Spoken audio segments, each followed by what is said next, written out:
Hi, I'm Gene Kelly, president of the American Gunsmithing Institute, and I'm a gunsmith myself. Been gunsmithing for over 40 years, and I have with us one of our students, one of the AGI students, American Gunsmithing Institute students, uh, Archie Brock. Now, Archie's been with us for just a little while, and his plan was to study gunsmithing, to do part-time, and maybe as a retirement income.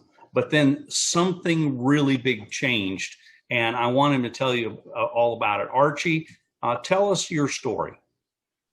So I was working full time in law enforcement and got got more and more interested in doing gunsmithing. A little passion of mine since I started shooting at about the time I was 5, 6 years old. My dad taught me how to shoot, and I've been enthralled with guns ever since. And so during my time in law enforcement, I developed more desire to learn about the firearms and really start playing with them and working on them more, learning more about them. And I had an opportunity to go to work apprenticing part-time with a gunsmith local. And he was very encouraging me to get more education, get some schooling on. And I looked around some different things. And I got a wife and a couple small kids and a full-time job. I was not able to go to a brick and mortar school. It was not an option. And the closest program to where I live is about a 3-hour drive one way. So definitely not feasible. And I got looking around and discovered AGI and done my homework and looked at the instructors and their teaching. And funny things, most of them also taught at brick and mortar schools as well. So decided to give it a whirl, and here I am. And I am not in law enforcement anymore. I'm full time, run my own shop, and just wide open, absolutely wide open. So Archie, though, I'm going to probe you a little bit because I heard this story that you were working as a police officer and some people wanted you to do some things that you didn't want to do because you felt it was wrong. That's correct. Tell us about that. So here in North Carolina, general statute is very specific of once a state of emergency has been issued, the governor is allowed a time period to write executive orders that are enforceable by police officers, as well as different areas of public safety throughout the state. And unfortunately, the executive orders for the state of North Carolina were issued outside of the allotted time frame. So there's a problem there. That was one issue with them. The second issue was that they were restricting the amount of attendance that you could have at a religious establishment. And that's, Constitution says you can't do that. Right on. So that in itself was a problem. And I am not comfortable telling people that they cannot go to a private owned area if they're not wearing a mask. I mean, what is owned by an individual is owned by an individual, and nobody has the right to mandate, that somebody else has to wear a mask there unless it's the owner of the facility. Right. So my chief had said that we had to enforce this order, and I stood up and said no. It's not ethical, it's not moral, and it's not legal. Yeah. And I won't do it. Not what I swore to when I took an oath to defend the Constitution. That's correct. That's correct. Yeah. What'd you do about it? I quit. Wow. I turned in my stuff and said I'm not going to be here. I'm not going to be associated with it. And I made the decision that I still have a lot of friends in law enforcement, and Mm-hmm. I know a lot of chiefs and sheriffs throughout the state. And the sheriff in my county, he was the first one to file a lawsuit against the governor to Mm. put a halt to this order. Right. And he immediately, the day that the order was issued, he had a press conference and publicly announced that it was illegal and he would not be enforcing it, nor would his deputies. And the sad part about that is he's the sheriff of the same county at which the police department that I was working at resides in. Mm. But my chief did not want to follow suit and stand behind the sheriff, so that was Okay. that. And I turned in my equipment and I turned in my certification. I'm no longer sworn. So Uh, basically, you told them, I'm not going to break my oath to the Constitution. Take this job and shove it. I got options. that's a polite way of saying it. I was not that polite. I was not that polite. You know, I mean, I stood in front of the entire department and told the chief what he was telling us to do was not moral or ethical. Man, you got And backbone. well, it's not the first time I found myself in a situation like that. But I'm sorry, I pride myself in my law enforcement career of standing up for what is right. Doesn't matter whose side you're on. It's standing up for what is right. And, the oath in North Carolina is very plain. You are a protector of the Constitution as a Right. law enforcement officer. And I'm sure it's that way in a lot of states. Yep. And, I swore the but same thing when I was a deputy so warden. Yeah. you know exactly what I'm talking about. Yeah, absolutely. And what I loved is, that you had the power, not just the determination and the spunk and the belief system and the backbone to do it, but you also, you created options for yourself and your Mm-hmm. family, so you could say, take this job and shove it. I'm not going to break my oath to the Constitution. You can't make me. And a lot of That's people right. don't put themselves in that position. So tell So, us what you did. You became a gunsmith. You studied our program. What so, happened since? so actually, I had opened up my gunsmithing shop. Um, let's see, it was in December of 2019 Hmm. when I actually opened up the shop, and I was running full time as a gunsmith at that point, but I was still, relying upon the salary there from the police department, and you know, it was things were going good, and business was picking up rather steadily. Um, I made a decision in about May last year that I was going to, and this was obviously after the issue with the police department, and I'm, away from there. Uh, Business had steadily increased, and I had an opportunity to purchase a CNC machine. Hmm. I jumped on that opportunity. It was delivered in July, and things have just insanely busy. I turned out for my first year operating, and again, I'm by myself. I turned out over 900 guns that I've done repairs or customizations on. Excellent.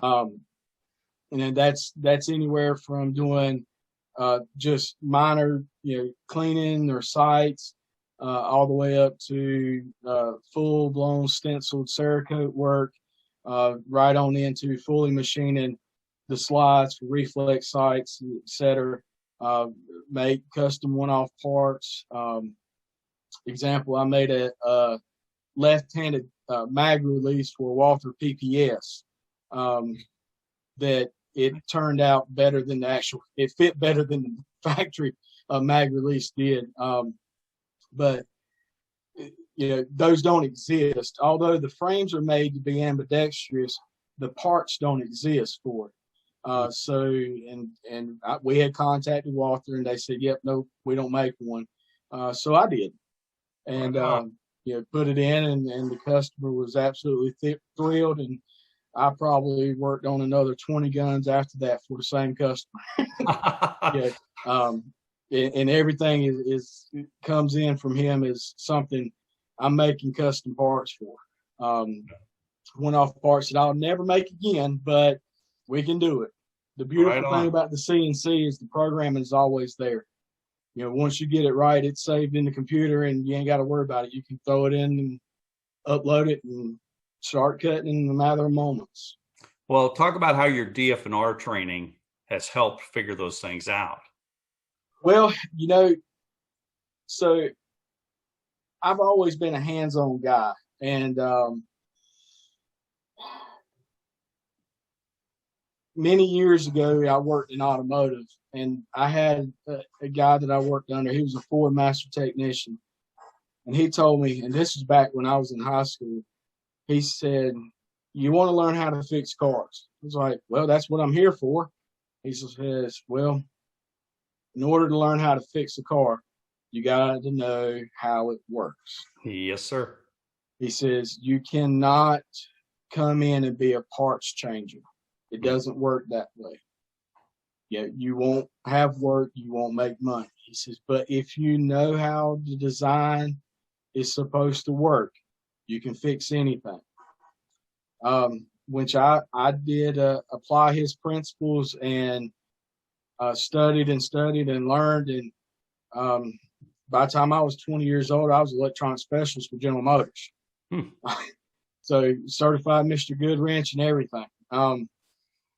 But I got tired of automotive. Guns are more fun.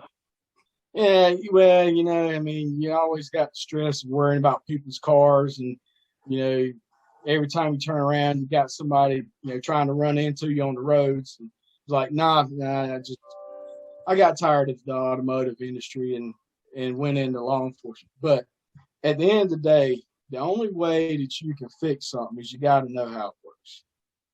You got to understand the principles of the design, why it's designed the way that it is, and what it causes it to do. The beauty of AGI is they go over each one of those principles. If you don't understand it, watch the video again. That, to me, that's the biggest discouraging part of the brick and mortar schools. You go in there, and when you walk out the door, if you forgot what they said and you didn't take good notes, your teacher's not going to be happy the next day when you come back and ask them the same questions again. They don't like that. Yeah. It keeps them from progressing.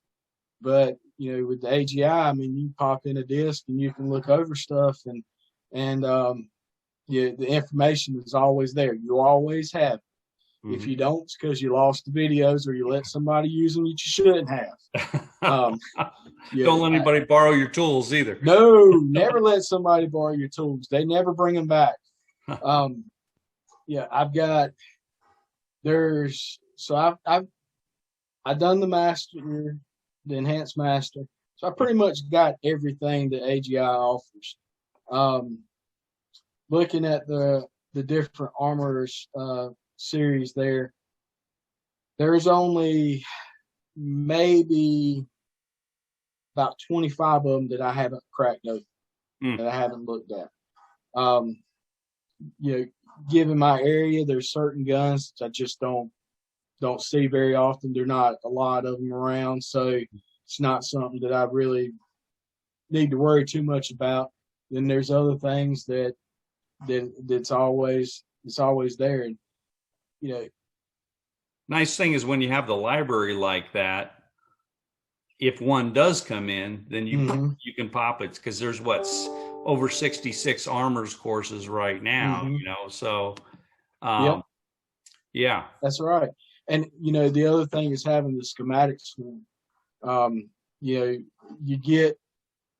wind up getting 7-8 guns or so tore apart on your bench at one time. If you're not paying good attention, you might forget where some of that stuff goes.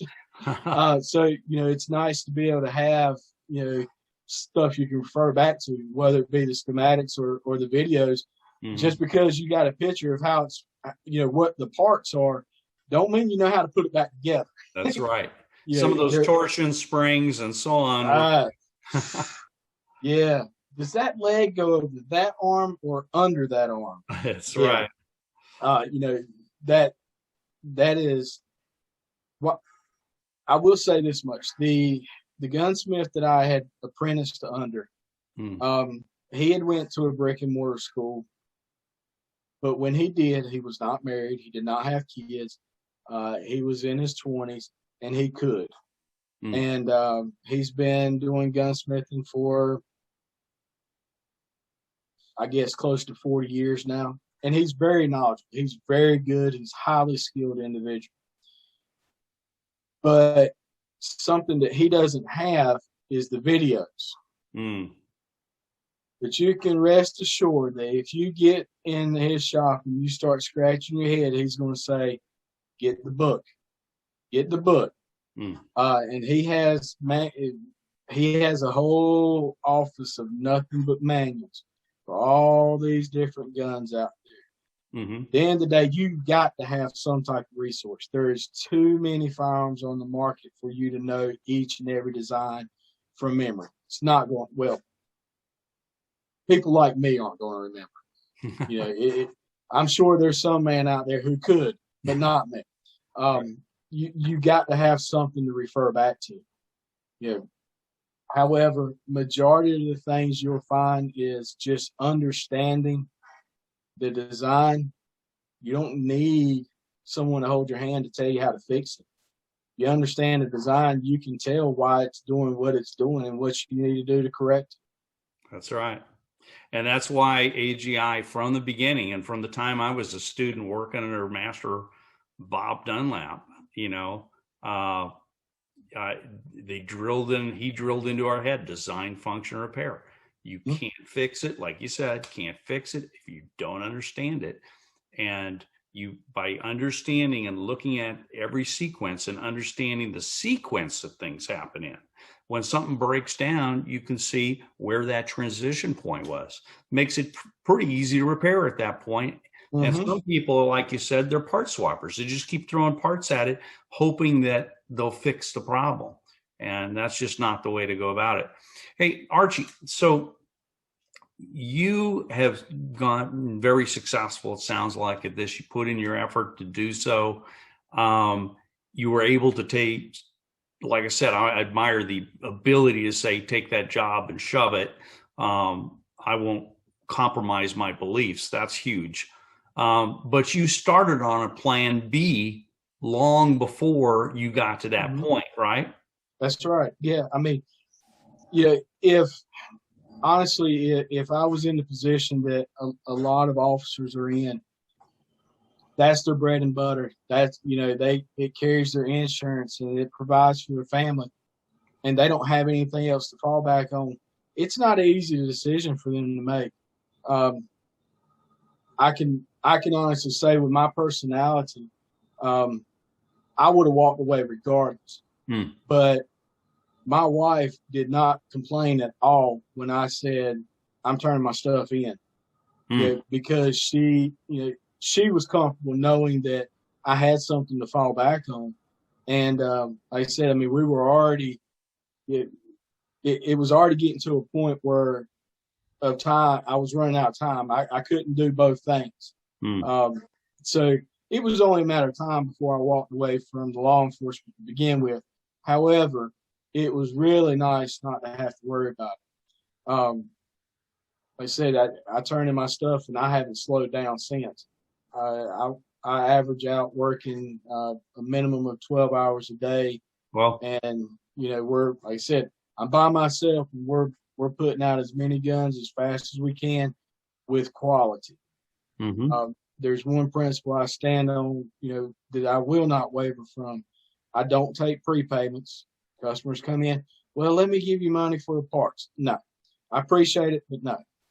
My principle, you don't pay until you're satisfied. And every customer, I've yet to have a customer say, well, I'm not satisfied. they just, you want to strive to be a perfectionist. Mm-hmm. It carries your name for you. I don't have to advertise. I don't advertise. I do have a Facebook account for the business, and I do put up pictures and stuff because people like to look at pictures. Yep.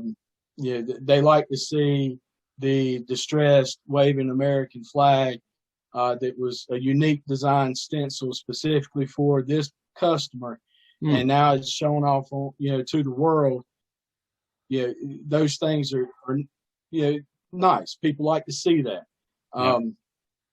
I can't say that I've had any customers come in through that, but I'm not worried about it because word of mouth, I don't need them to come in through Facebook because that individual I done that gun for, he's already brought in several other customers today. He picked it up just based off of the pictures. Right. A couple points. First off, I'm sure your wife is a whole lot happier too that you're not out there, even though you're working a lot of hours, that you're not out there on the blue line, risking your life every single day. Oh, yeah. My kids are happier. I bet. Because, you can flex your time and get to some of those things you couldn't when you had a boss. I mean, nice not to have a boss. Of course, you when you're driven like you are, and obviously you're a man of high principles, sure you drive yourself hard, but some people want to be more flexible with their time. They can do it as a gunsmith. Just because a lot of people don't think you can make any money as a gunsmith, how do you feel like you're doing? I mean, I'll put it this way. So the CNC machine that I was telling you I purchased that machine brand new. I didn't buy a used machine. I ordered a brand new machine. Everything with it, and then all of the tooling and et cetera that I bought to go along with it, each tool holder, each collet, each mill bit, all of the different gauges. I mean, just everything. It's in excess. I'm somewhere around 30 grand in that. We're sitting here. This is April. I've had that machine for less than a year, and I've paid about $20,000 on all of it. Right on. Yeah. And that's still putting money in my pocket. And still putting money in your pocket and feeding your family. Yep. So you're probably doing better than you were at your other job. Oh, heck yeah. You don't make no money as a cop. That's for sure. That's for sure. But, as an example, what I would go and work a 12-hour shift for at the police department, the equivalent of that is about a half a day of my labor. Okay, so you're making almost twice as much as you were making before. Oh, hands down. Wow. Yeah. I mean, first year in, we turned over 80 grand. Just the first year? That's correct. Wow. Okay. So bottom line, if I can summarize for you and you tell me if I'm right or not, you were able to stand up to what you didn't think was right. You were able to say, take this job and shove it. And you said that was nicer than what you said. You were able to do your own thing and not panic your wife or your kids. You're able to not only keep a roof over your head, but you're actually moving forward with growth in your business, making twice what you're making before, and you're not risking getting shot every single day, plus dealing with some of this defund the police and the other BS out there. That's so I would say, Archie, hats off to you, man. And what do you think about the other guys? Is there room for other guys in this industry? Oh, yeah, absolutely. I mean, look, there are, one of the things that's driven my business up so fast was obviously the CNC machine. Most of the people around here, they look at it as like, well, I don't want to have to send my gun off to somebody on the internet. Yeah. I am in my area. I'm the youngest gunsmith in the county. yeah, everybody, the next closest guy to me, he's knocking on the door of 80. And Wow. he's one of the old guys that say you can't make no money being a gunsmith. Um, That's part because part he's not AGI trained and doesn't have the right well, mindset that we promote. right. And part of the problem is what I explained to him. I said, if you're charging $15 to clean a handgun, of course you can't make no money. Hmm. I'm like, you can't even take the thing outside and blast it with aerosol and make money at $15. I mean, you got to be realistic. You got to charge a fair price for the services that you're doing. So yeah, the reason why you ain't made no money is because of yourself. The guy I used to work for, he says, just don't expect to get rich doing gunsmithing. And I said, well, I don't want to get rich. I don't. I just want to make a good living. I want to be happy. I want to be comfortable. I want my kids to be happy. My wife to be happy. That's all. However, when I talked to him at the beginning of the year and we were going over, and I sub work out for him, by the way, because he doesn't have a CNC machine. He doesn't do Cerakote, and he doesn't weld. So he gives you that work. Yep, I do all of that stuff for him. So we meet and we usually catch up and have breakfast, once every couple months, sometimes more frequently. But he was asking me at the beginning of the year, how did my year go? And when I was giving him numbers, his jaw hit the table and he said, well, I guess you're buying breakfast today then. And I says, well, sure, I'll buy breakfast. That's fine. But he was absolutely floored. He found it hard to believe that, that I was doing that well. However, he's not going to question because he knows I'm telling the truth. But the thing I told him, I says, you're skilled at what you do, but you're not motivated enough to get it out the door. Mm. Your turnaround times on average is 6, 8, 10 months, sometimes a year or 2 years. There's guns that he's got in his shop that he's had in his possession for 5 or 6 years, and the work's not being complete. So that's the number one reason why you don't make money. I said, all that stuff's taking up real estate. Real estate ain't getting no bigger. They're not making any more of it. If you want to make money, you need to get the jobs done, get them out the door. And he says, well, what's your turnaround time? I says, no more than 6 weeks maximum. He said, well, how you get it done so fast? I said, because I don't sit here and put it aside and say, well, I'll order parts tomorrow. I'll place parts orders 10, 15 times a day, as many times as I need to. I don't care. I may have to pay. You're able to fix a lot of things. That's correct.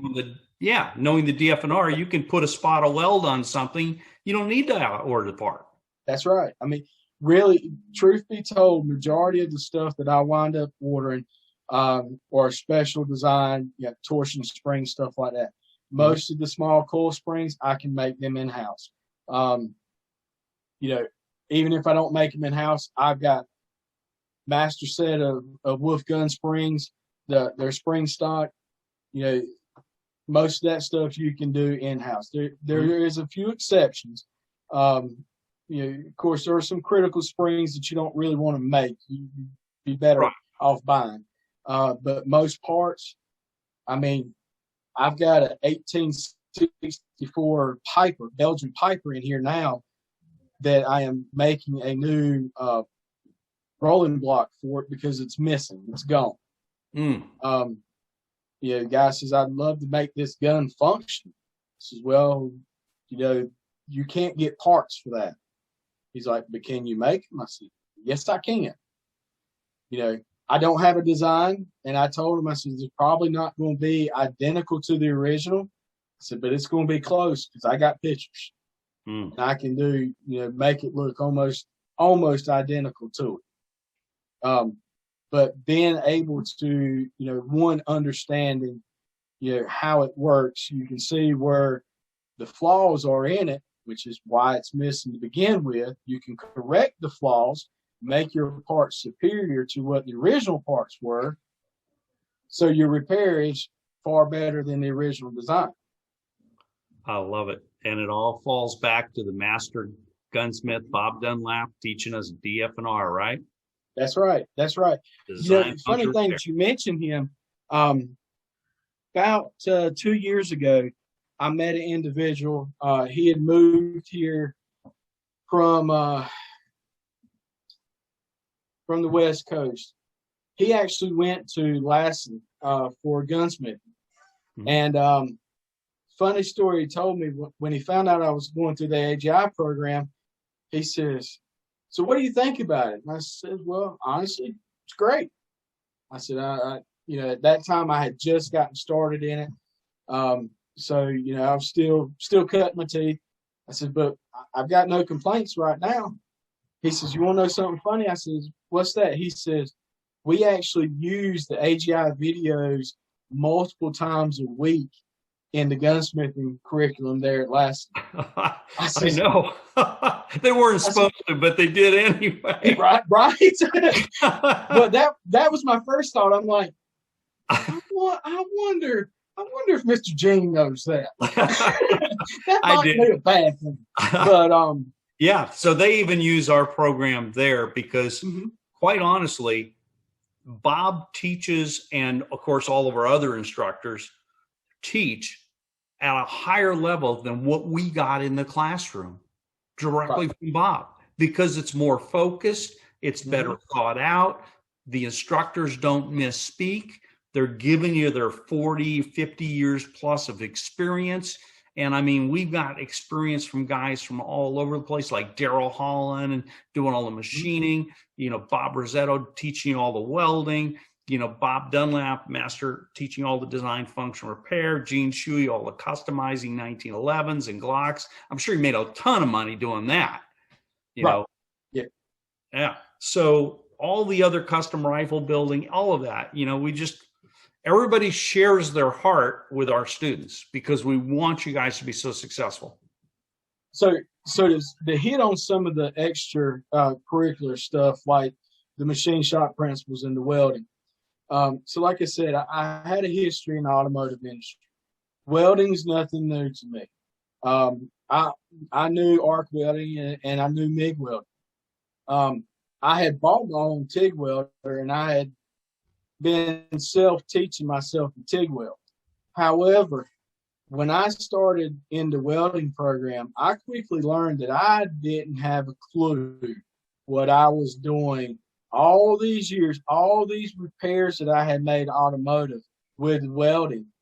While in my repairs were structurally sound, the welding principles were not correctly done.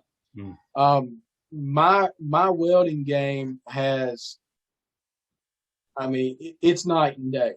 The way that I weld now and what I can do with a welder now versus what I could before I took that program, that course, and it's a necessity. I don't. When I sit here and I look at my business and how many times I pop in there and I throw a little dot of weld on something, and then I take and cut it back down and shape it and contour it to where it needs to be, fix the gun and out the door. And I scratch my head and like, how do people, there's a reason why they got wait for parts. Yeah, they're parts swappers. They can't fix it. Yeah, you don't need, not every part needs to be replaced. Sometimes you just need to fix them. That. You don't need no high-end equipment to temper the steel. You don't, you can throw a bead of weld on there, you can anneal it and then temper it right back to the specs, put it in the gun, and you're good to go. And you can do this in a matter of a few hours, letting the part cool and all that good stuff, and have the gun fixed. Or you can wait, 4 or 5 weeks waiting for your parts to show up. Absolutely. No, you got that. Not to mention the profit. The profit margin's a lot higher when you fix the part versus ordering new parts every time you turn around. Absolutely. And it's the difference between being a real gunsmith or being a part swapper. So the welding is critical. And like you said, you thought you knew, but you learned so much that your eyes were open to the point you go, I didn't even know what I was doing before. Same for most people on the machining, because Daryl does such a great job on the machining. Daryl is excellent when it comes to the machining stuff. I run a brake lathe many years ago. Can't work an automotive shop without knowing how to use a brake lathe. But as far as setting up, and actually using a lathe for any other principle, I never done it. Before I had interest in it, and I wanted to play around with one. So I bought a small bench top 7x10 lathe. You know what? It's not. There's not a lot that you can't thread barrel. Well, you can thread some barrels, especially if you set it up right, you can. But we'll get to that later. But I wanted to start playing with a lathe, and I'm a hands-on guy, and so I had played with it a little bit. But doing Daryl's machine shop class really changed the way that I run that lathe. And that's where I actually was able to learn how to set that little 7x10 benchtop lathe up and thread barrels. Right on. That's asking a lot for it. Yeah. It is. But remarkably, now, can I do it as fast as Daryl can do it as on the south end? Absolutely not. However, I turned down the head of a barrel. Had to do a barrel swap for a Klishnikov AK. Got a Green Mountain barrel for it, and of course it was too large to fit in the trunnion. However, I set it up on that little 7x10, and I turned the head down, got it into the trunnion, pressed everything together, took it out, and that AK shot better than it ever has. So much so that the guy wanted to give me double what I charged him when he shot the gun. Wow. He's like, it never shot like this before. It's like, well, there you go. You're welcome. Well, also you're doing CNC work now, and so probably some of what Daryl taught you on the mill was valuable there too. Oh, well, it definitely helped me, starting off. I'm self-taught when it comes to the CNC. I run a program. Fusion 360 is my CAD/CAM software that I use. So that part I pretty much had to learn on my own. However, understanding feeds and speeds and all of that Daryl teaches was extremely helpful, because it did minimize the number of end mills that I broke right off the bat. Knowing that, okay, so this machine will cut 150 inches a minute doesn't mean that you should make it cut 150 inches a minute. It's most of what we're running on there is either really, really hard steel, or we're doing a little bit of, I do a lot of aluminum work, making custom parts for different things. So we do a lot of aluminum work as well. But, understanding that, you're looking at a slide, how hard that slide is. You're talking about running a small end mill. Now, granted, you can push the CNC machines harder than you can push a knee mill or a lot of other mills out there, just because of the design of them. And the computer will help compensate for your screwy behavior. But it was very helpful. Understanding how you need to set stuff up, paying attention to getting everything squared and trimmed like it needs to be. It makes a big difference. I mean, if you put a slide in there and you want to cut a tape across the top of the slide, and if you don't set it up right, you're not going to have a tape. You're going to have a big old flat spot. Yeah. Yeah. It's extremely helpful. That was, if somebody told me there was only two things that I could buy, courses from AGI that I could buy, the machine shop and the welding courses would definitely be the two that I couldn't walk away from. And the reason why I say that over the gunsmithing stuff, not a knock on the gunsmithing stuff, but you can do a lot of different things in this world, knowing the machine shop principles and knowing how to weld. Absolutely. Right? So you can make income a lot of different ways other than just gunsmithing. That's correct. That's correct. So if I was told I could only have two, that would be it. But I've talked to I've talked to several people interested in AGI, and I tell them all the same thing. I guarantee you, I put my name out there. I guarantee you that you're going to be satisfied. The only way that you're not going to be satisfied is if you do not have the intentional fortitude to stick with it and to learn at your own pace. If you're the type of person you've got to have somebody over top of you whipping you to learn, then no, AGI is not the right program for you. But most people aren't that way. Yeah, not that's going to be interested in gunsmithing. They're driven because they have an interest in the program. And AGI is more than worth the money. Plus, y'all are good folks to deal with. Well, thank you for that.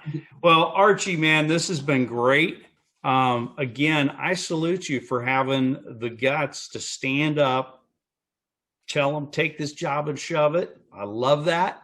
You had a plan B. Everybody should have a plan B, because you don't know what could happen to plan A. Look at the stupid shutdowns we've had, and there's always going to be layoffs. There's always going to be something. And being your own man with multiple skills, like you just pointed out, you're not just a gunsmith now. You're a gunsmith, you're a machinist and a welder. You can do a lot of different stuff to survive and thrive.